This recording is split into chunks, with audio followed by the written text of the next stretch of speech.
Okay लो, तो आज हम जिस टॉपिक के बारे में बात करने वाले हैं वो क्या है, इलेक्ट्रिक फील्ड। बड़ा ही सिंपल सा टॉपिक है, ज्यादा कॉम्प्लिकेटेड नहीं है। अगर तुम्हें फोर्स समझ में आता है तो इलेक्ट्रिक फील्ड तो बड़ी आसानी से समझ में आ जाएगा। अब इसको समझाने के लिए मैं एक बड़ा ही सिंपल सा कंसेप्ट लेके चलता हूँ मैग्नेट का। ठीक है, कि मेरे पास एक मैग्नेट ये रहा और एक मान लो दूसरा मैग्नेट है। अब मान लो यहाँ पे नॉर्थ पोल है और यहाँ पे साउथ पोल है, तो ऑफकोर्स वो उसको क्या करेगा, अट्रैक्ट करेगा। या फिर अगर यहाँ पे नॉर्थ पोल है तो वो क्या वो करेगा, उसको रिपेल करेगा। ठीक है, ये सिंपल सी बात है, हमें ये मालूम है कि एक मैग्नेट दूसरे मैग्नेट को अट्रैक्ट करता है या रिपेल करता है सिचुएशन के हिसाब से। अब मान लो मैं इस मैग्नेट को यहां से हटा दूं। ठीक है, अब ये कोई दूसरा मैग्नेट एग्जिस्ट ही नहीं करता, यहाँ पे सिर्फ और सिर्फ एक मैग्नेट है। तो क्या इस मैग्नेट का आसपास कोई इंफ्लुएंस होगा या नहीं होगा? तो सिंपल सी बात है, यस, इसका एक पर्टिकुलर एरिया में इन्फ्लुएंस तो होता ही है। अगर उतने एरिया में तुम कोई मैग्नेटिक मटेरियल, आयरन, कोबाल्ट, निकल या कोई दूसरा मैग्नेट डालोगे तो तुम्हें देखने को मिलेगा कि इस मैग्नेट का इन्फ्लुएंस है। एग्जैक्टली सेम तरीके से यहां पे मेरे पास ऑलरेडी सिर्फ और सिर्फ एक चार्ज है। ठीक है, मेरे पास दूसरा चार्ज ये भी है, बट अगर मान लो मेरे पास ये चार्ज एग्जिस्ट नहीं भी करता यहाँ पे, ठीक है, अगर ये यहाँ पे नहीं भी एग्जिस्ट करता तो भी जो मेरे पास ये वाला चार्ज है इसका कहीं ना कहीं इन्फ्लुएंस तो है ही एक पर्टिकुलर एरिया में। ठीक है ना, क्योंकि हमें मालूम है कि अगर मान लो ये एक पॉजिटिव चार्ज है, ये एक पॉजिटिव चार्ज है, तो दोनों एक दूसरे को क्या करने वाले हैं, रिपेल करने वाले हैं। ठीक है, आ रही है बात समझ में? बट अगर ये नहीं भी एग्जिस्ट करेगा तो भी इसका इन्फ्लुएंस है, और उसी को हम क्या बोलते हैं, इलेक्ट्रिक फील्ड बोलते हैं। इलेक्ट्रिक फील्ड का क्या मतलब है कि इलेक्ट्रिक फील्ड या इलेक्ट्रिक फील्ड इंटेंसिटी किसी भी पर्टिकुलर पॉइंट पे, इसको हम ऐसे डिफाइन करते हैं कि कोई भी बॉडी, कोई भी चार्ज कितना फोर्स एक्सपीरियंस कर रही है इस चार्ज की वजह से। कहने का मतलब कि इस चार्ज की वजह से इस वाले चार्ज पे कितना फोर्स लग रहा है। बट यहां देखो, मैं एक चीज यूज कर रहा हूं कि ये मेरे लिए सोर्स चार्ज है। सोर्स चार्ज मतलब एक नॉर्मल चार्ज, जो चार्ज हम डील करते आ रहे हैं वो। बट यहाँ टेस्ट चार्ज जो है ना, ये बड़ी ही इंपॉर्टेंट बात है। टेस्ट चार्ज का मतलब है कि एक ऐसा चार्ज है जिसके वजह से इस पे कोई फर्क खासा पड़ने नहीं वाला। मतलब ऑफ कोर्स ये बड़ा चार्ज है तो हिलेगा डुलेगा नहीं, ऐसा कह सकते हो। बट ये जो चार्ज है ना, ये टेस्ट चार्ज नाम ही इसका इसलिए है क्योंकि इसकी जो मैग्नीट्यूड की वैल्यू होती है, यानी इसका जो मैग्नीट्यूड होता है वो क्या होता है, 1 कूलम होता है। तो ये यूनिट पॉजिटिव टेस्ट चार्ज है ना, और नाम में ही टेस्ट है, तो इसको हम लाते ही इसीलिए ताकि हम किसी भी एक पर्टिकुलर रीजन को टेस्ट कर सकें। ठीक है, तो अगर मैं बोलूं कि क्या नाम है, इलेक्ट्रिक फील्ड इस वाले चार्ज का कितना होगा, तो इलेक्ट्रिक फील्ड होगा इस चार्ज पे कितना फोर्स लग रहा है। सिंपल सी बात, ठीक है, कि इस वाले चार्ज पे यानी Q0 चार्ज पे कितना फोर्स एक्सपीरियंस हो रहा है, वही उसी को हम क्या बोलते हैं, इलेक्ट्रिक फील्ड बोलते हैं। अब एग्जांपल के तौर पे समझ लो, मेरे पास दो चार्ज हैं, एक तो सोर्स चार्ज और एक टेस्ट चार्ज। ठीक है, अब वही वाली बात है कि चलो एग्जांपल के तौर पे यहाँ दोनों के बीच का डिस्टेंस r है। अगर ये मेरे लिए Q है, ये Q0 है, तो तुम्हें फोर्स की वैल्यू लिखना तो कोई बहुत बड़ी चीज है नहीं, तुम्हें मालूम ही है फोर्स हम कैसे लिखते हैं। फोर्स का मतलब कितना होगा हमारे पास, 1/4 pi epsilon naught Q1 Q2 by r²। ये हो गई फोर्स की वैल्यू। बट इलेक्ट्रिक फील्ड की वैल्यू के लिए हमें करना क्या है कि इस फोर्स को, यानी इस पूरी की पूरी वैल्यू को मुझे चार्ज से डिवाइड करना है। तो मैंने Q0 से डिवाइड कर दिया, तो जैसे ही मैं Q0 से डिवाइड करूंगा मुझे क्या मिल जाएगा, इलेक्ट्रिक फील्ड की वैल्यू मिल जाएगी। कहने का मतलब कि मेरे पास एक Q चार्ज का कोई भी, चलो अगर ये नहीं आया ना समझ में, तो एक नॉर्मल Q चार्ज ले लेता हूं। एक Q चार्ज का R डिस्टेंस पे, ठीक है, कोई भी एक पॉइंट है, ये कोई पॉइंट रैंडम पॉइंट P है, R डिस्टेंस पे अगर तुम्हें क्या निकालना है, इलेक्ट्रिक फील्ड की वैल्यू निकालनी है, तो सिंपल क्या होगा, KQ/r² होगा बस। और इसको समझने के लिए ऐसे लिख सकते हो कि जब मेरे पास दो चार्ज हुआ करते थे Q1 और Q2, तब तुम फोर्स निकालते हो KQ1 Q2/r²। तो फोर्स एक्सपीरियंस होता है दो चार्जेस के बीच में, पहला चार्ज दूसरा charge KQ1 Q2/r²। Where as अगर मैं बात करूं इलेक्ट्रिक फील्ड की, तो इलेक्ट्रिक फील्ड सिर्फ और सिर्फ किसके लिए होगा, एक चार्ज के लिए होगा, कि एक चार्ज एक पर्टिकुलर एरिया में, एक पर्टिकुलर फील्ड में कितना इन्फ्लुएंस है उसका। तो बस वही KQ/r², ये वैल्यू हो जाएगी इलेक्ट्रिक फील्ड की। बस यही फर्क है इलेक्ट्रिक फील्ड में और फोर्स में। अब जैसे एक बड़ा ही सिंपल सा सवाल करते हैं, बोला यह है कि एक an electron moves 6 centimetre from when accelerated from rest. Okay, जब भी कोई चीज रेस्ट से स्टार्ट होती है तो इनिशियल वेलोसिटी 0 होती है। Electric field of strength 2 × 10⁻⁴। ठीक है, अब यहाँ पे ये बोला है calculate the time of travel, हमें टाइम की वैल्यू निकालनी है अगर मास और चार्ज ऑफ, मेरे हिसाब से तुम्हें ना ये चीज याद ही रखनी चाहिए कि मास ऑफ इलेक्ट्रॉन कितना होता है और चार्ज ऑन एन इलेक्ट्रॉन कितना होता है। ये बात तो वैसे भी पता होनी चाहिए, बट देखो सबसे पहली चीज अगर हमें फोर्स निकालना है तो फोर्स क्यों निकालना है वो बात की बात है, बट फोर्स निकालना है वो उसका मतलब कितना होता है Q इंटू ई। देखो सबसे पहली बात कि मेरे पास इलेक्ट्रिक फील्ड का मतलब क्या है, फोर्स बाय चार्ज। तो मैं यहां से कह सकता हूं कि फोर्स का मतलब क्या है, चार्ज इनटू इलेक्ट्रिक फील्ड। और यहां मैं किस चार्ज की बात कर रहा हूं, मैं चार्ज की बात कर रहा हूं इलेक्ट्रॉन की। इसीलिए तुम नोटिस करोगे कि यहां पे मैंने क्या लिखा हुआ है, ई लिखा हुआ है, इलेक्ट्रॉन लिखा हुआ है, ठीक है। अब नेक्स्ट चीज हमारे पास क्या है कि एक्सेलरेशन। अगर मैं एक्सेलरेशन की बात करूं तो एक्सेलरेशन क्या है, सिंपल सी बात है कि फोर्स बाय मास होता है ना। अब फोर्स की वैल्यू मैं ऑलरेडी निकाल चुका हूं, E into E, charge on an electron, electric field, दोनों चीजें क्वेश्चन में ऑलरेडी गिवन है, ठीक है। दूसरी चीज क्या है, मास ऑफ इलेक्ट्रॉन जो कि होती है 9 इंटू 10 टू द पावर -31, जो कि वो भी क्वेश्चन में तुम्हें दे ही रखा है। अब ये करने के बाद मतलब एक्सेलरेशन जो कि फोर्स बाय मास होता है, ये करने के बाद मुझे एक्सेलरेशन की वैल्यू मिल गई। और जैसे ही मुझे एक्सेलरेशन की वैल्यू मिली, अब मेरा क्वेश्चन करना सिंपल हो जाएगा। देखो कैसे कि सबसे पहली बात, इनिशियल वेलोसिटी 0, डिस्प्लेसमेंट 6 सेंटीमीटर दिया हुआ है, उसको मैं मीटर में कन्वर्ट कर लूंगा और एक्सेलरेशन की वैल्यू हमने निकाल ली। तो बस ये डेटा यूज किया और हमें पता है कि s is equal to UT plus half A T square. S की वैल्यू दे रखी है, इनिशियल वेलोसिटी 0 है, half into A into T square, ठीक है। मतलब एक्सेलरेशन की वैल्यू हमें निकाल रखी है ना हमने कि 0.35 इंटू 10 टू द पावर 16। सारी वैल्यू पुट करो और कैलकुलेशन थोड़ी सी कर लो। हाँ कैलकुलेशन थोड़ी हैवी है, मैं मान सकता हूँ। ओवरऑल मेरे क्वेश्चन का पॉइंट ये नहीं था कि भाई तुम लोगों को कैलकुलेशन है ये है वो है, नहीं। पॉइंट ये है कि अगर तुम्हें इलेक्ट्रिक फील्ड दिया हुआ है तो तुम बहुत ही आसानी से फोर्स की वैल्यू निकाल सकते हो, और अगर फोर्स की वैल्यू दी हुई है तो बहुत आसानी से इलेक्ट्रिक फील्ड निकाल सकते हो। ये एक रिलेशनशिप तुम्हें इन दोनों क्वेश्चंस में पता होना चाहिए। हालांकि एकदम स्ट्रेट फॉरवर्ड क्वेश्चन तो तुम्हें देखने को नहीं मिलेगा कि वो फोर्स दिया है इलेक्ट्रिक फील्ड निकालो, नहीं ऐसा तो नहीं होता। तो बस वो ये थोड़ा सा ट्रिक क्वेश्चन, बट हाँ ठीक है। अब ये सेम क्वेश्चन ना तुम्हें नीट के एक एग्जाम में भी मिल जाएगा। जो कंसेप्ट पिछले क्वेश्चन में यूज हुआ ना, वही सेम कंसेप्ट लगभग इस क्वेश्चन में भी यूज होगा। तो एक बार इसको ट्राई करके देखना, बहुत अच्छा क्वेश्चन है ये, ट्राई करके देखो। तो अब यहाँ पे क्वेश्चन देखो, क्वेश्चन क्या है कि मेरे पास एक पेंडुलम बॉब है, ठीक है। बहुत सिंपल सी बात है कि ये रहा मेरे पास एक बॉब। अब यहाँ बोला है कि उस बॉब का जो मास है, मास की वैल्यू मेरे पास कितनी है, 30.7 into 10 to the power -6 kgs, ठीक है। ये चीज है। अब ये चीज तुम्हें क्वेश्चन में गिवन है। आगे ये बोला है कि उसको मैं एक इलेक्ट्रिक फील्ड में डालता हूं, जिस इलेक्ट्रिक फील्ड की वैल्यू कितनी है, 20,000 वोल्ट पर मीटर। अच्छा, वोल्ट पर मीटर भी ऐसा यूनिट होती है, मतलब एक यूनिट होती है इलेक्ट्रिक फील्ड की, जिसके बारे में हम नेक्स्ट चैप्टर में बात करेंगे, बट अभी के लिए लेके चलो कि इलेक्ट्रिक फील्ड की वैल्यू तुम्हें दे रखी है। अब तुम इमेजिन करके देखो कि अगर तुम्हें एक चार्ज, मतलब एक बॉडी दे रखी है जिसका तुम्हें चार्ज भी दिया हुआ है, कितना दिया हुआ है, 2 into 10 to the power -8 coulomb, ये भी दिया है। तो ऑफ कोर्स अगर मैं उसे इलेक्ट्रिक फील्ड में डालूंगा तो वो एक फोर्स एक्सपीरियंस करने वाला है। कहने का मतलब कि ऐसा कुछ होगा कि ये रहा मेरे पास बॉडी, उसको इलेक्ट्रिक फील्ड में डालेंगे, वो एक फोर्स एक्सपीरियंस करेगा, तो वो थोड़ा सा ऐसे टिल्ट हो जाएगा। आ रही है बात समझ में?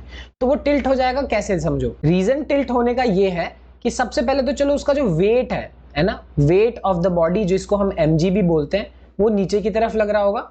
बट यहां पे एक्चुअल में हो क्या रहा है कि यहां पे प्रेजेंस है किस चीज की, इलेक्ट्रिक फील्ड की। अब यहां पे इलेक्ट्रिक फील्ड है तो सबसे पहली बात, लॉजिक से मैं ये चीज बोल सकता हूं कि इस बॉडी के ऊपर एक फोर्स लग रहा होगा इस डायरेक्शन में, ठीक है। मैं ऐसे लिख लेता हूं, ये फोर्स लग रहा होगा ऐसे, जिसकी वैल्यू कितनी होगी, Q इंटू ई। समझ रहे हो या नहीं समझ रहे? तो मतलब हमें पता है कि फोर्स का मतलब क्या होता है, Q इंटू ई। अब बॉडी के ऊपर अगर चार्ज है, बॉडी के अंदर अगर इलेक्ट्रिक, मतलब बॉडी अगर इलेक्ट्रिक फील्ड में है, तो वो एक फोर्स भी एक्सपीरियंस करेगी, उस वजह से बॉडी टिल्ट हो जाएगी। अब टिल्ट होने की वजह से फॉर श्योर इसके अंदर एक टेंशन होने वाला है। इसके अंदर मतलब जो भी रस्सी है उसके अंदर एक टेंशन होगा, तो हमें उस टेंशन की वैल्यू ही निकालनी है। एक्चुअल में इस टेंशन को निकालना कोई बहुत बड़ी चीज है नहीं तुम्हारे लिए। देखो मैं क्यों बोल रहा हूँ, इस टेंशन को तुम एक तरीके से क्या बोल सकते हो कि कहीं ना कहीं ये यहाँ पे इसका मैं दो कंपोनेंट बना सकता हूँ कि भाई एक कंपोनेंट यहाँ पे ये आया, ठीक है, ऐसे, और यहाँ पे एक कंपोनेंट इसका ये आएगा, ठीक। अब जो ये वाला, चलो इसको, इस वाले पर्टिकुलर एंगल को यहाँ पे थीटा मान के चलते हैं। अगर मैं इस एंगल को थीटा मानूंगा तो यहाँ पे मेरे पास ये क्या हो जाएगा, टी कॉस थीटा हो जाएगा, और ये मेरे लिए क्या हो जाएगा, टी साइन थीटा हो जाएगा। बट मैं सही सही बोलूं, तुम्हें इतनी मेहनत करने की भी जरूरत नहीं पड़ेगी इस क्वेश्चन में, ये तो बस मैंने लॉजिक समझा दिया तुम्हें। क्यों? क्योंकि तुम लॉजिकली अगर नोटिस करो इस क्वेश्चन में तो होगा क्या कि यहाँ पे जो टी कॉस थीटा की वैल्यू है वो कहीं ना कहीं किसके बराबर हो जाएगी, mg के बराबर होगी। क्यों? क्योंकि टी कॉस थीटा ऊपर की डायरेक्शन में लग रहा है, mg जो है वो नीचे की डायरेक्शन में लग रहा है, इक्विलिब्रियम है तो कैंसिल आउट कर देंगे। ठीक है, सिमिलरली मैं ये भी बोल सकता हूं कि टी साइन थीटा की वैल्यू किसके बराबर होने वाली है, उसके बराबर होगी QE के बराबर होगी। ठीक है, तो अब यहाँ पे इसकी वैल्यू जो है वो किधर लग रही है, लेफ्ट में लग रही है, और इसकी वैल्यू जो है वो किधर लग रही है, राइट में लग रही है। तो फाइनली मुझे लगता है कि शायद तुम लोग को पता होगा ये बात कि अगर मुझे टेंशन निकालना है तो ऑफ कोर्स वो किसके बराबर होने वाला है, टी कॉस थीटा का whole square plus T sine theta का होल स्क्वायर, दोनों ही अंडर रूट में। ये बात पता है, बहुत अच्छी बात, नहीं पता तो मैंने बता दी। इसको इस चीज को अगर सॉल्व भी करके देखोगे ना तो वो एट दी एंड टेंशन के बराबर ही आने वाला है। तो ये पूरी चीज जब उसके अंदर होगी, कहने का मतलब है कि मैं टी कॉस थीटा की वैल्यू mg से निकाल सकता हूं और टी साइन थीटा की वैल्यू QE से निकाल सकता हूं, और बस दोनों को मैं क्या कर दूंगा, स्क्वायर करके ऐड कर दूंगा, आंसर आ जाएगा। देखो कैसे, सबसे पहली चीज तो ये है कि मैं जब अगर mg की वैल्यू निकालूंगा वो टी कॉस थीटा के बराबर है, जो कि क्या है, वेट ऑफ द बॉडी, जो कि mg है। मास भी दे रखा है, g की वैल्यू तो तुम्हें पता ही होती है 9.8 होती है। ये करने से मुझे क्या मिल गया, mg की वैल्यू मिल गई। ठीक है, बहुत बढ़िया बात है।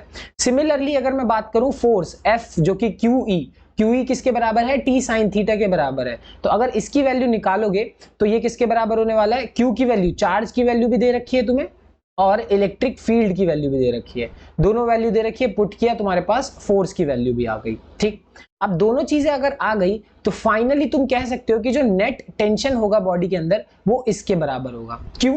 क्योंकि मैंने बताया net tension T cos theta का whole square plus T sine theta का होल स्क्वायर के बराबर है, और यहाँ पे जो टी कॉस थीटा की वैल्यू है वो mg के बराबर है और टी साइन थीटा की वैल्यू जो है वो किसके बराबर है, f के बराबर है। बस इतना किया, आंसर आ गया। तो इतना मतलब ये जो लॉजिक मैंने यहाँ लिखा ना, ये तुम्हें क्वेश्चन में तो ऑफ कोर्स तुम नहीं लिखोगे, जब तुम सॉल्व करने जाओगे ना तो तुम डायरेक्टली कैसे लिखोगे कि ओ भाई टी की वैल्यू क्या है, under root mg square plus f square. क्यों? क्योंकि तुमने इतनी प्रैक्टिस कर ली होगी, ये चीज तुमने इतनी बार कर ली कि तुम्हें पता है कि हाँ इन दोनों का मैं ऐड कर दूंगा, आंसर आ जाएगा। बस यही चीज है, इसमें ज्यादा सोचने वाली बात नहीं। और अगर ये लॉजिक नहीं भी पता था तो मैंने अच्छे से बता दिया, मुझे लगता है अब अच्छे से ही समझ में आ गया होगा। नेक्स्ट चीज जो हम डिस्कस करने वाले हैं वो क्या है, vector form of electric field. अब ये चीज तुम्हें बहुत आसानी से समझ में आ जाएगी अगर तुम्हें vector form of Coulomb's law अच्छे से याद है तो। ठीक है, जैसे यहाँ सेटअप समझा देता हूं मैं। मेरे पास चार्ज Q है जिसका इलेक्ट्रिक फील्ड मैं चेक करना चाहता हूं पॉइंट P के ऊपर। ठीक है, तो अगर मैं ये चेक करना चाहता हूं तो होगा क्या, सबसे पहली बात तो यहाँ पे ये है कि यहां से लेकर यहां तक जो मेरे पास क्या कहते हैं, डिस्प्लेसमेंट की वैल्यू है, मैं ऐसा भी बोल सकता हूं कि उसका जो डिस्प्लेसमेंट वेक्टर नहीं, पोजीशन वेक्टर जो होता है, पोजीशन वेक्टर हमेशा हम ओरिजिन से लेते हैं, तो इसका पोजीशन वेक्टर किसके बराबर है, r0 के बराबर है। वही वो जो रैंडम पॉइंट P है उसका पोजीशन वेक्टर मेरे पास किसके बराबर है, r के बराबर है। तो याद होगा तुम लोग को मैंने पिछली क्लास में बताया था, जो r0 है और जो r डैश है वो किसके बराबर है, r के बराबर होने वाले हैं। क्यों? क्योंकि यहाँ पे अगर तुम नोटिस करोगे कि ये जो है ये वाला, ये तो टेल से टेल मिल रहा है और हेड से हेड मिल रहा है, तो हम क्या कर रहे हैं, एक तरीके से टेल से टेल हेड से हेड मिला रहे हैं। तो ऑफ कोर्स ये जो वैल्यू होगी वो किसके बराबर होगी, इसके और इसके सम के बराबर होगी। ये वेक्टर्स में बात होती है। तो एक्चुअल में मेरे पास इसकी वैल्यू इन दोनों के सम के बराबर है, तो फाइनली मैंने इसकी वैल्यू जो मुझे एक्चुअल में चाहिए r डैश मुझे क्यों चाहिए, r डैश एक तरीके से डिस्प्लेसमेंट वेक्टर है, यहां से यहां तक का डिस्प्लेसमेंट वेक्टर। ठीक है, तो उसकी वैल्यू मुझे मिल गई, r dash is equal to r minus r0। अब जैसे ये चीज मुझे मिली, इसके बाद मुझे इलेक्ट्रिक फील्ड लिखना बहुत आसान हो गया। मैंने किया क्या कि नीचे भी एक r से मल्टीप्लाई किया, ऊपर भी एक r से मल्टीप्लाई किया, क्योंकि एक्चुअल फॉर्मूला जो होता है इलेक्ट्रिक फील्ड का वो होता है k/r²। ये होता है एक्चुअल इलेक्ट्रिक फील्ड का फॉर्मूला। अब एक नीचे r से मल्टीप्लाई करोगे तो तुम्हारा मतलब तुम्हारा बस तो नहीं चल रहा है कि जो तुम मर्जी आए तुम करो, तुम्हें ऊपर से भी r से मल्टीप्लाई करना पड़ेगा। तो नीचे r से मल्टीप्लाई करने से वो r³ बन गया, बट जब तुम ऊपर मल्टीप्लाई कर रहे हो तो वो तुम वेक्टर से मल्टीप्लाई ही इसीलिए कर रहे हो क्योंकि लाइक जानबूझ के तुम ना एक तरीके से यहां से यहां तक का पोजीशन बताना चाहते हो कि भाई कहीं ना कहीं मेरे पास जो डायरेक्शन है इलेक्ट्रिक फील्ड का वो इस डायरेक्शन में है, और ये डायरेक्शन किसकी है, आर डैश की ही डायरेक्शन है। तो आर डैश की डायरेक्शन और मेरे इलेक्ट्रिक फील्ड की डायरेक्शन सेम है। तो मैं ये जो इंट्रोड्यूस कर रहा हूं वो सिर्फ कॉम्प्लिकेशन करने के लिए नहीं, मैं ये डायरेक्शन इंट्रोड्यूस करने के लिए आंसर दे रहा हूं। आ रही है बात समझ में? बस इसके बाद ज्यादा कुछ नहीं है कि आर डैश को अगर मैं रिप्लेस कर दूं आर माइनस आर नॉट से, तो टॉप पे हो जाएगा आर माइनस आर नॉट, और नीचे तो मैग्नीट्यूड लिखना है इसीलिए हम मॉड लगा रहे हैं, तो आर माइनस आर नॉट का होल क्यूब। बस इतनी सी बात है। तो ये वेक्टर फॉर्म है, कूलम्स लॉ में भी इसी तरीके से हमने किया था और इलेक्ट्रिक फील्ड में भी सेम उसी तरीके से कर रहे हैं। अब एग्जांपल के तौर पे ये सवाल देखो, इस सवाल में क्या क्या चीजें तुम्हें दे रखी हैं। सबसे पहले बोला है पॉजिटिव चार्ज की वैल्यू तुम्हें दे रखी है, कितनी है, 50 माइक्रो कूलम यानी 10 टू द पावर -6 कूलम। ये चीज तुम्हें क्वेश्चन में दे रखी है। In a plane XY at a point vector R0 is equals to this. तो ये जो मेरे पास R0 की वैल्यू है वो कहीं ना कहीं तुम्हें किसका पोजीशन बता रही है, चार्ज का पोजीशन बता रही है, जो कि कितना है 2i cap plus 3j cap. ये तुम्हें चार्ज, वो जो रैंडम चार्ज जिसकी बात कर रहे हैं हम, ये उसका पोजीशन बता रही है तुम्हें। ठीक, वही अगर मैं बात करूं किसकी, अगर दूसरा वाला उठा के तुम देखो यहाँ पे ये वाला वेक्टर जो आर वेक्टर दिया हुआ है, ये आर वेक्टर किसका पोजीशन है, ये है 8i cap minus 5j cap. और ये किसका है, वो जो रैंडम पॉइंट है ना जिसके बारे में हम बात कर रहे हैं। रैंडम पॉइंट में इसलिए बोल रहा हूं ताकि तुम्हें समझ में आए, हम इलेक्ट्रिक फील्ड किसी एक पॉइंट पे निकालते हैं।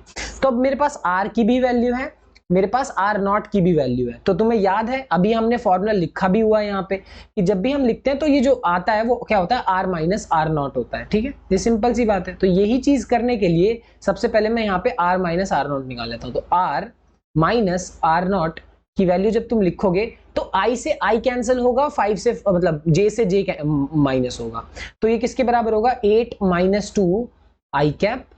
ठीक है, और यहाँ पे बोल सकते हो कि माइनस एक तरीके से, चलो इसे माइनस लिख देते हैं, क्या हो गया मेरे पास बीच में कि -5 -3 ये हो गया j कैप। ठीक है, तो अगर मैं इसको फाइनली लिखूं कि r माइनस R0 की क्या वैल्यू है, तो ये आ गई मेरे पास कितनी, 6i कैप, और यहाँ पे आ गया -8j कैप। ठीक है, माइनस माइनस प्लस हो गया एक तरीके से, सिंपल सी बात है।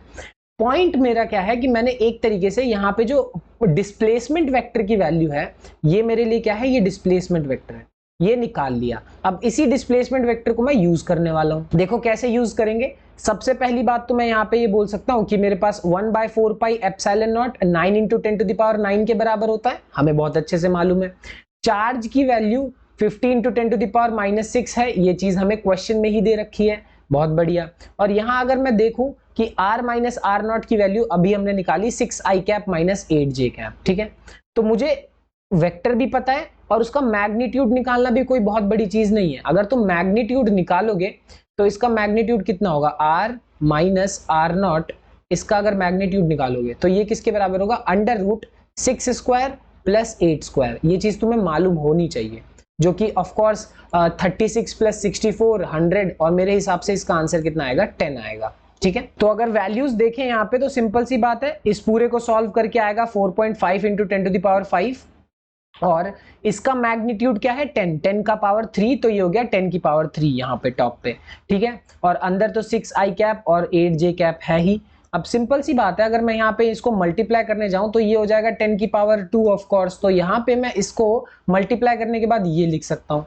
इसको मैं और थोड़ा सॉल्व करूं तो मैं इसको इस तरीके से भी लिख सकता हूँ कि इसको इससे मल्टीप्लाई किया 2.7, और यहाँ k लगाने का मतलब ये 10 की पावर 3। सिमिलरली यहाँ पे इसको इससे मल्टीप्लाई करेंगे 8 से तो 3.6, और k का मतलब क्या है, 10 की पावर 3। बस इतनी सी चीज है। और यही है कि अगर इसका मैग्नीट्यूड निकालोगे तो वो किसके बराबर होगा, √2.7 का होल स्क्वायर, यहाँ पे प्लस 3.6 का ऐसे होल स्क्वायर। अब ये मैग्नीट्यूड निकालना भी तुम्हें आना चाहिए। जब i कैप j कैप दिया हुआ हो तो मैग्नीट्यूड निकालोगे और सॉल्व कर आके यहाँ पे आएगा। तो देखो यहाँ के बाद तो सवाल खैर एक तरीके से खत्म ही हो गया, क्योंकि मैग्नीट्यूड निकालना कोई बहुत बड़ी चीज नहीं है। ओवरऑल मेरा पॉइंट ये है कि तुम्हें जब भी वेक्टर वगैरह का सवाल आता है तो उसको सॉल्व करने में ना थोड़ा पेशेंस दिखाओ। एक बार दो बार तुमने हाथ बैठा लिया ना वेक्टर्स के सवालों पे, उसके बाद कभी भी प्रॉब्लम तुम्हें नहीं होगी। अच्छा, अब इलेक्ट्रिक फील्ड का कंसेप्ट समझने के बाद एक बहुत ही सिंपल सी चीज है वो भी समझ लेते हैं। जैसे हमारे पास कोई भी मैग्नेट होता था तो उस मैग्नेट के लिए हम कुछ इस तरीके की लाइंस बनाते थे, ठीक है। हम अर्थ के और सन के बीच में भी उस तरीके की लाइंस बना सकते हैं। अब ये जो लाइंस होती हैं वो एक्चुअल में रियलिटी में एग्जिस्ट तो करती नहीं है, बट ये हम लाइन सिर्फ इसलिए बनाते हैं ताकि हम मैग्नेटिक फील्ड, मैग्नेट के इफेक्ट को समझ सकें, ठीक है। तो ये मैग्नेटिक फील्ड लाइंस होती हैं जो एक तरीके से इमेजिनरी होती हैं, जिनको मतलब तुम लोगों ने बनाया है कि मतलब कुछ रूल्स वगैरह के साथ होती है। एग्जैक्टली उसी चीज के बारे में पढ़ने वाले हैं, और वो क्या है, मतलब वैसा ही कुछ, उसको बोलेंगे हम इलेक्ट्रिक फील्ड लाइंस। तो इलेक्ट्रिक फील्ड लाइंस क्या है, एक इमेजिनरी लाइंस होती हैं, इमेजिनरी लाइन या इमेजिनरी कर्व बोल सकते हो, जिनको हम ड्रॉ करते हैं, जिनको हम बनाते हैं। क्यों बनाते हैं? ताकि हम किसी भी पॉइंट पे, किसी भी रीजन पे इलेक्ट्रिक फील्ड को समझ सकें, ठीक है। मैं समझ सकूं कि यहाँ पे इलेक्ट्रिक फील्ड की डायरेक्शन क्या है, ठीक है, वो कैसा है, स्ट्रॉन्ग है या वीक है, ये सारी बातें समझने के लिए हम क्या करते हैं, इलेक्ट्रिक फील्ड लाइंस बनाते हैं, ठीक है।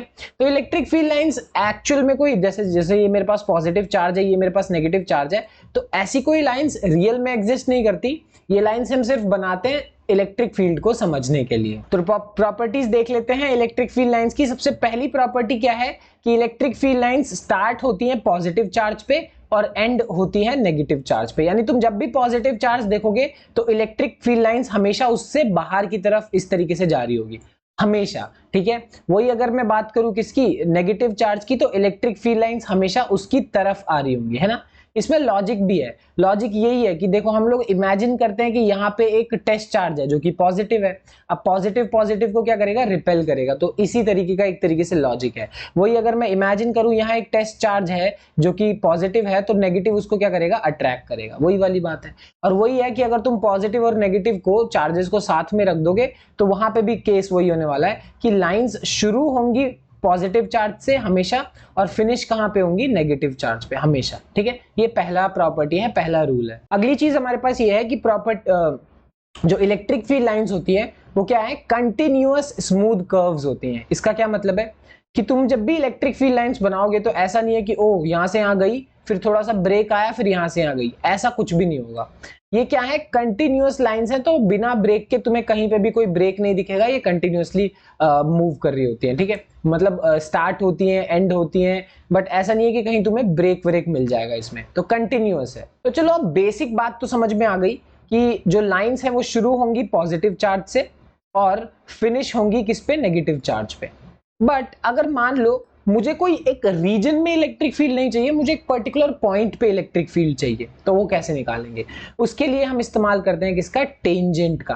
Tangent to a electric field कहने का मतलब, चलो मान लो जैसे मेरे पास यहाँ 3 इलेक्ट्रिक फील्ड लाइंस हैं और तीनों इलेक्ट्रिक फील्ड लाइंस की जो डायरेक्शन है वो यहाँ पे दे रखी है, पहली, ये दूसरी और ये तीसरी। अब इन तीनों की डायरेक्शन हमें दे रखी है। मुझे मतलब नहीं है कि उस पूरे के पूरे रीजन में कैसी इलेक्ट्रिक फील्ड लाइन है, नहीं ना, बिल्कुल भी नहीं। मैं बस चाहता हूं कि मुझे पता लग जाए कि इस पर्टिकुलर पॉइंट पे या इस पर्टिकुलर पॉइंट पे या इस पर्टिकुलर पॉइंट पे इलेक्ट्रिक फील्ड लाइंस की क्या डायरेक्शन होगी। तो उसके लिए मैं क्या करूंगा, सिंपल सी बात है, एक ऐसे एरो खींच दूंगा। तो ये जो मेरे पास एरो है ये क्या है, एक तरीके से टेंजेंट है। तुम्हें मालूम होगा, मान लो एक सर्कल होता है तो सर्कल के लिए टेंजेंट क्या होता है, एक ऐसी लाइन जो सर्कल को सिर्फ एक पॉइंट पे ऐसे टच करते हुए जाती है। वैसे ही दुनिया में कोई भी कर्व हो, ऐसे कोई भी कर्व हो, तो उस कर्व के लिए हर पॉइंट पे एक क्या होता है, टेंजेंट होता ही होता है। तो वो जो टेंजेंट है वो तुम्हें उस पर्टिकुलर पॉइंट पे डायरेक्शन देके चली जाएगी। मैं रीजन की बात नहीं कर रहा हूं, उस पॉइंट पे। जैसे यहाँ पे तुम देख सकते हो पूरे रीजन में कैसी इलेक्ट्रिक फील्ड है वो बनी हुई है, बट मुझे इससे मतलब नहीं है। मैं चाहता हूं कि मुझे सिर्फ इस पर्टिकुलर पॉइंट पे पता चले कि डायरेक्शन क्या होगी। तो मैं यहाँ से यहाँ एक ऐसी लाइन खींचूंगा और ये टेंजेंट है, और टेंजेंट जो है मुझे उस पॉइंट पे क्या इलेक्ट्रिक फील्ड है ये बता करके देगी। बस इतनी सी चीज है। वही टेंजेंट तुम यहाँ पे भी बना सकते हो, है ना। हर जगह तुम टेंजेंट बना सकते हो, बस बनाना आना चाहिए, वो एक पॉइंट पे टच हो रहा होगा। अगली प्रॉपर्टी हमसे ये बोलती है कि कभी भी दो electric field lines can not cross each other. अच्छा, दो इलेक्ट्रिक फील्ड लाइंस कभी भी सिंपल सी बात है, वो एक दूसरे को क्रॉस नहीं कर सकती। सिंपल कहने का मतलब है, एग्जाम्पल के तौर पे देखो कि मेरे पास मान लो ये पहली इलेक्ट्रिक फील्ड लाइन है और ये कोई दूसरी इलेक्ट्रिक फील्ड लाइन है। अब मेरे पास दो इलेक्ट्रिक फील्ड लाइन है, मान लिया कि चलो ये एक दूसरे को इंटरसेक्ट कर रही है। अब अगर मान लिया वो एक दूसरे को इंटरसेक्ट कर रही हैं, तो मैंने अभी तुम्हें बताया तुम्हें करना क्या है, सिर्फ टेंजेंट बनाना है, और टेंजेंट बनाओगे तो तुम्हें समझ में आ जाएगा। तो अगर मैं पहले वाले कर्व के हिसाब से अगर टेंजेंट बनाऊं तो टेंजेंट की डायरेक्शन क्या होगी, ये होगी।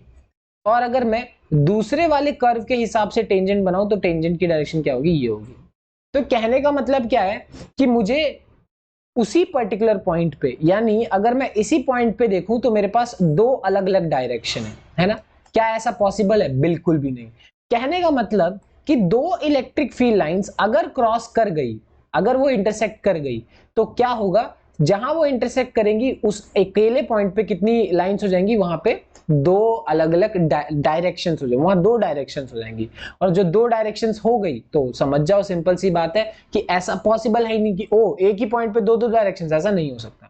तो यही चीज रीजन में भी यहाँ पे लिखी हुई है। क्या है वो, कि अगर मान लो उन्होंने इंटरसेक्ट कर भी दिया ना एक दूसरे को, तो सिंपल बात है होगा क्या कि एक ही पॉइंट पे दो डायरेक्शन हो जाएंगी, जो कि पॉसिबल ही नहीं है। इसीलिए कभी भी तुम्हें दो इलेक्ट्रिक फील्ड लाइंस क्रॉस करते हुए दिखेंगी ही नहीं, नॉट पॉसिबल।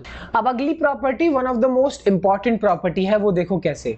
वो ये बोलती है कि इलेक्ट्रिक फील्ड लाइंस हमेशा क्या होंगी, normal to the surface of conductor. वो हमेशा नॉर्मल या परपेंडिकुलर होंगी कंडक्टर के सरफेस पे। जैसे एग्जांपल के तौर पे मैं ये वाला एग्जांपल ले रहा हूं, तो यहां पे तुम देखोगे ये मेरे लिए एक कंडक्टर है, और जितनी भी लाइंस यहां पे आ रही है, ऑफ कोर्स अगर इस पे नेगेटिव चार्ज है तो लाइंस एंड नेगेटिव चार्ज पे होती है, तो वो ऐसे ही आएंगी। अब तुम देखोगे कोई सी भी लाइन अगर मैं उठा के देख लूं, सारी की सारी लाइन एंटर इसी तरीके से कर रही है कि वो कितना एंगल बनाए, 90 डिग्री का एंगल बनाए। ठीक है, ऐसा भी है ना कि भाई हो सकता है ना कि भाई मेरे पास ये कंडक्टर है तो लाइन ऐसे क्यों नहीं एंटर कर रही है ना। क्या रीजन है कि वो ऐसे कर्व बना के ऐसे एंटर कर रही है, क्योंकि उसको यहाँ पे 90 डिग्री का एंगल बनाना है। ध्यान रखना, ये एक रूल होता है। ठीक है, ये सेम चीज इस वाले एग्जांपल में भी तुम देख सकते हो। क्या रीजन है कि ये कर्व यहां से यहां तक ऐसे जाके यहाँ पे 90 डिग्री का एंगल बना रहा है, क्या रीजन है, क्यों वो ऐसे सीधा सीधा यहां से यहां नहीं जा सकता है ना, या ऐसे टेढ़ा क्यों नहीं जा सकता, क्योंकि यहाँ पे एंगल फिर वो 90 डिग्री नहीं रहेगा। और एक और एग्जांपल जैसे ये वाला देखो, तो यहाँ नेगेटिव चार्ज है और यहाँ पॉजिटिव चार्ज है। नेगेटिव चार्ज पे लाइन एंड हो रही है, पॉजिटिव चार्ज से शुरू हो रही है, तो यहाँ पे भी तुम देखोगे लाइंस कर्व इसीलिए हो जा रही है क्योंकि उनको क्या होना है, हमेशा कंडक्टर पे परपेंडिकुलर रहना है। तो मेरा कहने का मतलब ये है कि जब भी तुम एक कंडक्टर देखते हो तो उसके ऊपर इलेक्ट्रिक फील्ड लाइंस हमेशा परपेंडिकुलर होंगी, चाहे लाइंस आ रही हो चाहे लाइंस जा रही हो, हमेशा परपेंडिकुलर होने वाली है, हमेशा। अब इसका रीजन क्या है, चलो यहां पे मैंने एक ऐसा केस ले लिया कि इलेक्ट्रिक फील्ड लाइंस क्या है, सिंपल सी बात, परपेंडिकुलर है। बट अगर मान लो कि इलेक्ट्रिक फील्ड लाइंस परपेंडिकुलर ना हो, ठीक है, वो एक तरीके से ऐसा एंगल बनाए। अब इलेक्ट्रिक फील्ड लाइंस परपेंडिकुलर ना होके वो अगर ऐसा एंगल बनाएंगे तो क्या होगा, एंगल बनाने के वजह से दो कंपोनेंट हो जाएंगे। पहला कंपोनेंट मेरे पास ये है इस डायरेक्शन में, दूसरा कंपोनेंट ये है। अब ये तो अभी भी परपेंडिकुलर है तो मुझे इससे खासा कोई प्रॉब्लम है नहीं, बट इस वाले कंपोनेंट को देखो, ये वाला कंपोनेंट इस डायरेक्शन में है। अब तुम्हें पता है अगर इलेक्ट्रिक फील्ड हुई तो पक्का फॉर श्योर फोर्स भी होने वाला है, चार्ज इनटू इलेक्ट्रिक फील्ड, क्योंकि इलेक्ट्रिक फील्ड होगी तो फोर्स एग्जिस्ट करेगा। और जैसे ही इमेजिन करो कि इस छोटे बेचारे से चार्ज पे अगर फोर्स लगने लगा तो उसको क्या करना पड़ेगा, मूव करना पड़ जाएगा। ठीक है, तो उसके ऊपर इलेक्ट्रिक फील्ड है, इलेक्ट्रिक फील्ड की वजह से फोर्स है और उसके वजह से उस चार्ज को मूव करना पड़ जाएगा। क्या ऐसा पॉसिबल है, देखो ऐसा पॉसिबल है बट इस चैप्टर में नहीं है। क्यों, जरा याद करो, शुरुआत में मैंने बोला था तुम्हें कि क्या नाम है, इस चैप्टर का नाम क्या है, इलेक्ट्रोस्टैटिक्स। ठीक है, इस चैप्टर में हम बात किसकी कर रहे हैं, जब भी चार्जेस किस पे होंगे, रेस्ट पे होंगे।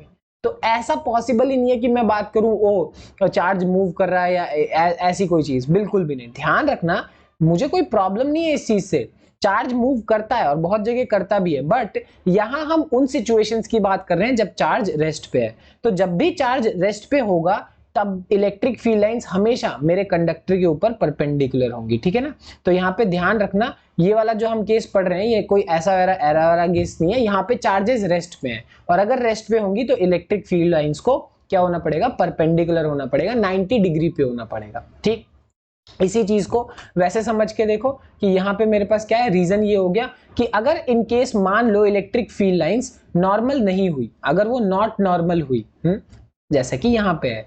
तो होगा क्या कि अब उसके पास दो कंपोनेंट होंगे और उसके पास एक ऐसा भी कंपोनेंट होगा जिसका जो डायरेक्शन है वो किस डायरेक्शन में होगा, उसका डायरेक्शन होने वाला है कि cause of flow of charges, कि वो ऐसी डायरेक्शन में चला जाएगा जिसकी वजह से चार्ज को क्या करना पड़ जाएगा, फ्लो करना पड़ जाएगा। और अगर वो फ्लो करने लग गए तो तुम्हें मालूम है क्या बन जाता है, करंट बन जाता है। अच्छा, करंट के बारे में नहीं पता तो कोई बात नहीं, इतना समझ लो कि इलेक्ट्रिक फील्ड अगर हो गई इस डायरेक्शन में तो फोर्स आ गया, फोर्स आया तो चार्ज को मूव करना पड़ेगा। और हम मूविंग चार्जेस की बात कर ही नहीं रहे, हम रेस्ट वाले चार्जेस की बात कर रहे हैं, ठीक है ना। ये रीजन है, ध्यान रखना इलेक्ट्रिक फील्ड लाइंस हमेशा कंडक्टर पे परपेंडिकुलर होती हैं। अगली प्रॉपर्टी मेरे पास ये है कि जो इलेक्ट्रिक फील्ड लाइंस हैं इनकी टेंडेंसी होती है टू कॉन्ट्रैक्ट लेंथ वाइज, और सिंपल सी बात है कि यही हमें एक्सप्लेन करता है दो अनलाइक चार्जेस के बीच का फोर्स। अच्छा, इसका क्या मतलब है कि तुम देखोगे कि मेरे पास ये एक पॉजिटिव चार्ज है, ये एक मेरे पास नेगेटिव चार्ज है, और हमें मालूम है कि एक पॉजिटिव और नेगेटिव चार्ज एक दूसरे को क्या करते हैं, वो दोनों एक दूसरे को अट्रैक्ट करते हैं। अब अगर वो एक दूसरे को अट्रैक्ट कर रहे हैं तो तुम देखोगे बीच की लाइंस कुछ इस तरीके से हैं। अब इसको मैं समझाने के लिए तुम्हें एक ऐसे एग्जांपल ले लो कि मेरे पास एक वायर है। अब ये जो वायर है यहाँ पर मान लो मेरे पास एक चार्ज यहाँ पे ऐसे है और दूसरा चार्ज मेरे पास यहाँ पे ऐसे है, ठीक है। अब वो एक दूसरे को अगर अट्रैक्ट कर रहे होंगे तो ऑफ कोर्स जो वायर्स है उसको क्या करना पड़ेगा, बेंड होना पड़ेगा इस तरीके से, ठीक है। नोटिस कर सकते हो तुम। पॉइंट मेरा क्या है कहने का कि इमेजिन करो यहाँ एक चार्ज है, यहाँ एक दूसरा चार्ज है और दूसरे एक दूसरे को अट्रैक्ट कर रहे हैं, तो ऑटोमेटिकली जो लाइंस है उनको क्या करना पड़ेगा, लेंथ वाइज कॉन्ट्रैक्ट करना पड़ेगा इस तरीके से, यहां से यहां, यहां से यहां, ऐसे क्या करना पड़ेगा, कॉन्ट्रैक्ट करना पड़ेगा। ये एग्जांपल ले सकते हो, बेस्ट एग्जांपल है, एक तार को पकड़ा, तार को ऐसे हमने पास में लेकर आए तो तार अपने आप ही बेंड होता है। बिल्कुल इलेक्ट्रिक फील्ड लाइंस का भी वही केस है कि ये दोनों जो चार्जेस हैं वो एक दूसरे को अट्रैक्ट कर रहे हैं, इसीलिए जो लाइंस है वो इस तरीके से क्या कर रही हैं, बेंड कर रही हैं, ठीक है। और वही इसी का जो उल्टा है वो क्या होता है कि अगर मान लो मेरे पास दो लाइक चार्जेस हों, लाइक चार्जेस का क्या मतलब है कि मेरे पास मान लो एक पॉजिटिव और दूसरा पॉजिटिव चार्ज हो, या फिर एक नेगेटिव और दूसरा नेगेटिव चार्ज हो, तो यहाँ पे पिछले वाले का टोटली उल्टा होने वाला है। क्या कि अब ये एक दूसरे को क्या करने वाले हैं, रिपेल करने वाले हैं। और अगर ये एक दूसरे को रिपेल करेंगे तो इनके केस में क्या होने वाला है, यहाँ पे लाइंस कॉन्ट्रैक्ट नहीं करेंगी, यहाँ पे लाइंस एक्सपैंड करेंगी लेटरली, ठीक है। लाइंस एक्सपैंड कर रही हैं और ये जब एक्सपैंड कर रही हैं, जैसा कि तुम यहाँ साफ साफ देख सकते हो, ऐसे एक्सपेंशन है इस तरीके से, तो ये मुझे क्या एक्सप्लेन कर रहा है, ये मुझे एक्सप्लेन कर रहा है repulsion between the two similar charges. आ रही है बात समझ में। तो अगर लाइंस के कॉन्ट्रैक्शन की बात करूं या लाइंस के एक्सपेंशन की बात करूं, ठीक है, तो वो बड़ी बड़ी ही सिंपल सी चीज है, ऐसी कोई बहुत बड़ी कहानी है नहीं इसमें एक्चुअली।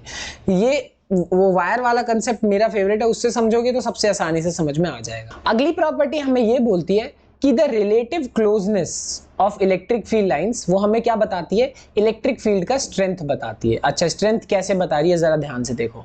मान लो मेरे पास अगर ऐसी एक स्ट्रॉन्ग फील्ड है, तो अगर मेरे पास स्ट्रॉन्ग फील्ड होगी ना तो ऑटोमेटिकली उसमें जो लाइंस होने वाली हैं वो क्या होंगी, क्लोज होंगी। मेरी नहीं मानते तो देख लो, विश्वास नहीं होता तो। जैसे कि मेरे पास ये एक चार्ज है और ये कोई दूसरा चार्ज है, ठीक है।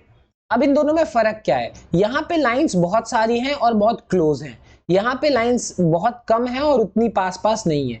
क्या फर्क हो रहा है, फर्क बस इतना ही है कि इस केस में जो मेरे पास इलेक्ट्रिक फील्ड लाइंस होने वाली हैं वो काफी स्ट्रांग होंगी, क्योंकि इस केस में जो इलेक्ट्रिक फील्ड लाइंस हैं वो क्या है, आपस में काफी क्लोज हैं। वही अगर मैं बात करूं इस वाले केस में, तो यहाँ पे होने क्या वाला है कि लाइंस उतनी क्लोज नहीं है एक दूसरे के। अगर वो लाइंस इतनी क्लोज नहीं है तो एक दूसरे के फार अपार्ट है, तो ये मुझे क्या बताएगा, दूर दूर है, तो ये ऑटोमेटिकली वीक फील्ड, एक कमजोर फील्ड के बारे में बता रहा है। बस इतनी सी चीज है, ठीक है।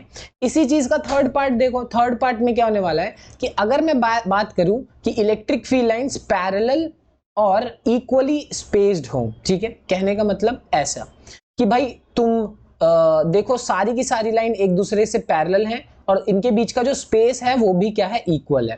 तो ये क्या केस बनता है, यहाँ पे तुम देखो, चलो मैं एक रीजन ये उठा लेता हूँ, एक ये रीजन उठा लेता हूँ, एक ये रीजन उठा लेता हूँ। तो अगर तुम इलेक्ट्रिक फील्ड लाइंस की स्ट्रेंथ देखोगे यहाँ पे ए पॉइंट पे, ये बी पॉइंट पे और सी पॉइंट पे, तो इलेक्ट्रिक फील्ड लाइंस की स्ट्रेंथ ए पे, बी पे और सी पे, तीनों ही पॉइंट पे क्या होने वाली है, बराबर होने वाली है। क्यों, क्योंकि ये एक यूनिफॉर्म इलेक्ट्रिक फील्ड का नोटिफिकेशन लाइक रिप्रेजेंटेशन है कि अगर मान लो मेरे पास एक ऐसी इलेक्ट्रिक फील्ड लाइंस है जो कि यूनिफॉर्म है, पूरी हर जगह इलेक्ट्रिक फील्ड लाइंस हर जगह सेम है, तो होने क्या वाला है, चाहे तुम कोई सा भी पॉइंट उठा लो, हर जगह इलेक्ट्रिक फील्ड लाइंस की जो स्ट्रेंथ होने वाली है वो क्या होगी, बराबर होगी। ठीक है, तो साफ साफ देख सकते हो कि लाइंस कितनी क्लोज हैं और कितनी दूर हैं, किस तरीके से ओरिएंटेड हैं, उससे हमें पता लगता है कि क्या फील्ड क्लोज मतलब स्ट्रांग है या वीक है या फिर क्या है, यूनिफॉर्म है। ये बात तुम्हें बहुत अच्छे से समझ में आएगी। अब जैसे एक और प्रॉपर्टी, जो आखिरी प्रॉपर्टी है हमारी, उसको समझने के लिए एक एग्जांपल लेके चलते हैं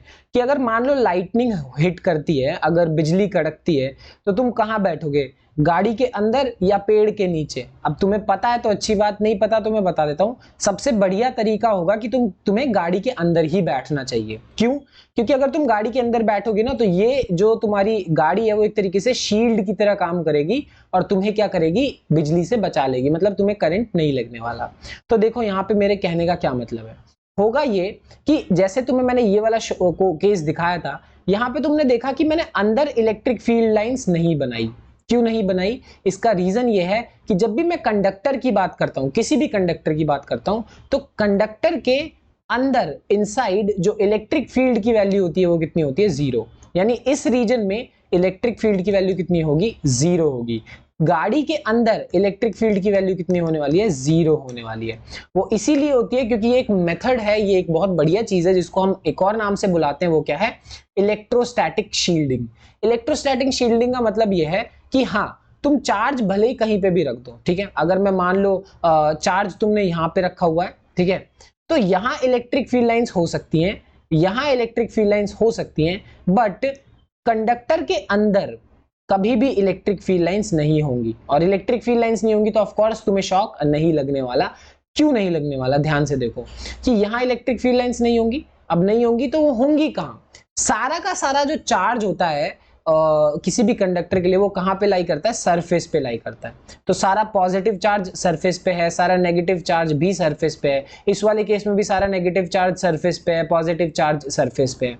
तो ध्यान रखना, कंडक्टर के अंदर इलेक्ट्रिक फील्ड लाइंस हमेशा क्या होने वाली हैं, 0 होने वाली हैं। अच्छा, एक बहुत ही बढ़िया क्वेश्चन देखो, यहाँ क्वेश्चन में तुमसे क्या बोला है कि एक पॉइंट पॉजिटिव चार्ज है जिसको हम लेकर आ रहे हैं बहुत पास में एक स्फीयर के। ओके, जैसा तुम यहाँ देख सकते हो कि यहाँ मेरे पास एक पॉजिटिव चार्ज है और मैं उसको पास लेकर आया एक स्फीयर के। तुमसे पूछा है कि इन चारों में से कौन सा वाला आंसर सही आंसर है इलेक्ट्रिक फील्ड लाइंस का। तो सबसे पहली बात, जो मेरे पास ये वाले ऑप्शंस हैं, यानी जो थर्ड ऑप्शन है और जो फोर्थ ऑप्शन है, ये तो सही हो ही नहीं सकते, ये तो पक्का गलत है। क्यों गलत है? क्योंकि यहां अगर तुम नोटिस करोगे कि इलेक्ट्रिक फील्ड लाइंस कहीं से कहीं तक भी 90 डिग्री का एंगल तो बना नहीं रही, और अगर इलेक्ट्रिक फील्ड लाइंस 90 डिग्री का एंगल नहीं बनाएंगी तो सिंपल सी बात है, वो कंसेप्ट ही गलत हो जाएगा। तो यहाँ पे इलेक्ट्रिक फील्ड लाइंस परपेंडिकुलर नहीं है कंडक्टर पे, तो सी और डी ऑप्शन तो गलत हो गया। अब जरा देखते हैं कि ए और बी में से कौन सा सही है। अगर तुम ए और बी में ये वाला रीजन देखोगे तो दोनों में क्या है, सेम है। कहने का मतलब इलेक्ट्रिक फील्ड लाइंस शुरू हो रही है पॉजिटिव चार्ज से और खत्म हो रही है यहाँ। क्यों? क्योंकि तुम्हें बिल्कुल अच्छे से मालूम है, अगर मैंने यहाँ पॉजिटिव चार्ज रखा है तो पॉजिटिव चार्ज की टेंडेंसी क्या होगी कि वो अट्रैक्ट कर लेगा सारे नेगेटिव चार्ज को। इसीलिए लाइंस शुरू हो रही है वहां से और खत्म होंगी किस पे, नेगेटिव चार्ज पे। बिल्कुल परफेक्ट, सही चीज है। तो ये चीज पहले वाले में भी सही है, दूसरे वाले में भी सही है, क्योंकि यहाँ नेगेटिव नेगेटिव चार्ज आ जाएगा। बट जैसे ही यहाँ पे नेगेटिव चार्ज आएगा, लॉजिकली खुद सोचो कि अगर यहाँ नेगेटिव आया तो यहाँ पे क्या आने वाला है, पॉजिटिव चार्ज आएगा। क्योंकि इंडक्शन, थोड़ा बहुत इंडक्शन तुम्हें याद होगा, क्योंकि भाई नेगेटिव चार्ज तो इसके इन्फ्लुएंस में उधर चला गया ना, तो पॉजिटिव चार्ज को तो इधर ही रहना पड़ेगा। अब अगर इस वाले एरिया में पॉजिटिव चार्ज है तो यहां से लाइंस को शुरू होना चाहिए या खत्म होना चाहिए? तो लॉजिकली यहां से लाइंस को शुरू होना चाहिए। तो साफ साफ तुम देख सकते हो यहाँ पे से लाइन इसी केस में क्या हो रही है, शुरू हो रही है। यहाँ पे लाइंस खत्म हो रही है, जो कि क्या होगा, पक्का गलत बात है। तो ध्यान रखना, इसीलिए जो आंसर है वो क्या होगा, ए ऑप्शन होगा। ये बहुत ही अच्छा क्वेश्चन है, इसमें तुमने बहुत सारी लॉजिक देखे कि भाई हाँ, पॉजिटिव से शुरू होता है, कंडक्टर पे परपेंडिकुलर होता है, इंडक्शन वाली एक चीज भी कि नेगेटिव पॉजिटिव की तरफ चला जाएगा। तो ये बहुत बहुत बढ़िया क्वेश्चन है। तो इलेक्ट्रिक फील्ड में इतनी कहानी थी, बाकी मिलते हैं अगली वीडियो में। Bye bye.